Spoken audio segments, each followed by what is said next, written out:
വൈകുന്നേരം ചായ തിളക്കുന്ന ആ ഒരു സമയം കൊണ്ട് നമുക്ക് കിടിലൻ ഒരു സ്നാക്സ് ഉണ്ടാക്കിയെടുത്താലോ. അതും നമ്മുടെ കയ്യിലെ ചേരുവകൾ മാത്രം വെച്ചിട്ട് നല്ല ടേസ്റ്റിയാണത്. ഇതുണ്ടാക്കുന്നത് എങ്ങനെയൊന്ന് കണ്ടു നോക്കാം. അതിന് വേണ്ടിയിട്ട് ഞാനൊരു പാത്രത്തിലോട്ട് 1 കപ്പ് ഗോതമ്പ് പൊടിയും അതുപോലെ തന്നെ 1/2 കപ്പ് കടലപ്പൊടിയും 1/4 കപ്പ് അരിപ്പൊടിയും ഇട്ടുകൊടുത്തിട്ടുണ്ട്. ഇത് എല്ലാം കൂടി നമുക്ക് നന്നായിട്ട് ഒന്ന് മിക്സ് ആക്കിയെടുക്കാം. ഇതിലോട്ട് ആവശ്യത്തിനുള്ള ഉപ്പും ഒരു പിഞ്ച് ബേക്കിംഗ് സോഡയും ഇട്ടെടുത്തിട്ട് ഒന്നുകൂടി മിക്സ് ആക്കി എടുക്കാം.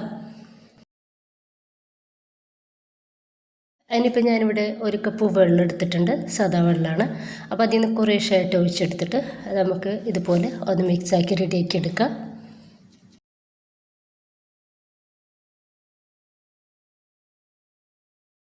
വെള്ളം കൂടിപ്പോകരുത്, കുറേശ്ശായിട്ട് ഒഴിച്ചെടുത്തിട്ട് വേണം ഒന്ന് റെഡിയാക്കി എടുക്കാൻ വേണ്ടിയിട്ട്.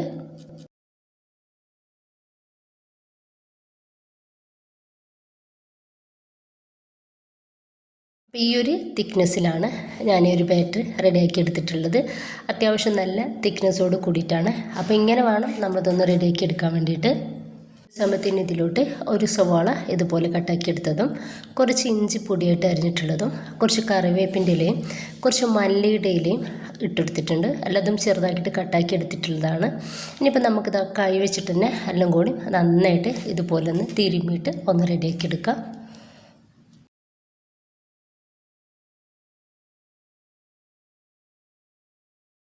ഇതുപോലെ റെഡിയാക്കി എടുത്തതിന് ശേഷം ലാസ്റ്റ് ഇതിലോട്ട് ഒരു പച്ചമുളക് ചെറുതാക്കിയിട്ട് കട്ടാക്കിയത് കൂടി ഇട്ട് കൊടുത്തിട്ടുണ്ട്. എന്നിട്ട് ഇത് നന്നായിട്ട് തന്നെ ഒന്ന് മിക്സ് ആക്കി എടുക്കാം.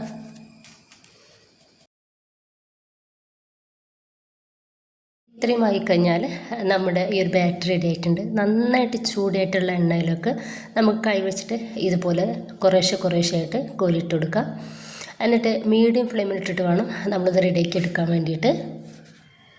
ഭാഗം ഒന്ന് റെഡിയായിട്ട് കിട്ടിയാൽ നമുക്കിതുപോലെ ഒന്ന് തിരിച്ചിട്ട് കൊടുക്കാം. റെഡിയായി കഴിഞ്ഞാൽ നമുക്കിത് എണ്ണയിൽ നിന്നും ഒന്ന് കോരി മാറ്റാം. ഇതൊന്ന് റെഡി ആയിട്ടുണ്ട് കേട്ടോ. അപ്പോൾ ഞാൻ എണ്ണയിൽ നിന്നും ഒന്ന് കോരി മാറ്റിയിട്ടുണ്ട്. അപ്പോൾ ഇതുപോലെ തന്നെ നമുക്ക് ബാക്കി കൂടി ഒന്ന് ചെയ്തെടുക്കാം. കിടിലൻ ടേസ്റ്റാണ് നമ്മുടെ ഒരു സ്നാക്സിന്. അപ്പോൾ പുറം ഭാഗം നല്ല ക്രിസ്പിയും ഉൾഭാഗം നല്ല സോഫ്റ്റും ആയിട്ടുള്ള ഈ ഒരു സ്നാക്സ് നല്ല ടേസ്റ്റാണ്. അപ്പോൾ എല്ലാവരും ഉണ്ടാക്കി നോക്കുക. നമ്മുടെ കയ്യിലുള്ള ചേരുവകൾ മാത്രം മതി. നിങ്ങളുടെ അഭിപ്രായങ്ങൾ അറിയിക്കുക. ഇഷ്ടമായിട്ടുണ്ടെങ്കിൽ സപ്പോർട്ട് ഉണ്ടാവും. ഇൻഷാ അല്ലാഹ്. ഓക്കെ.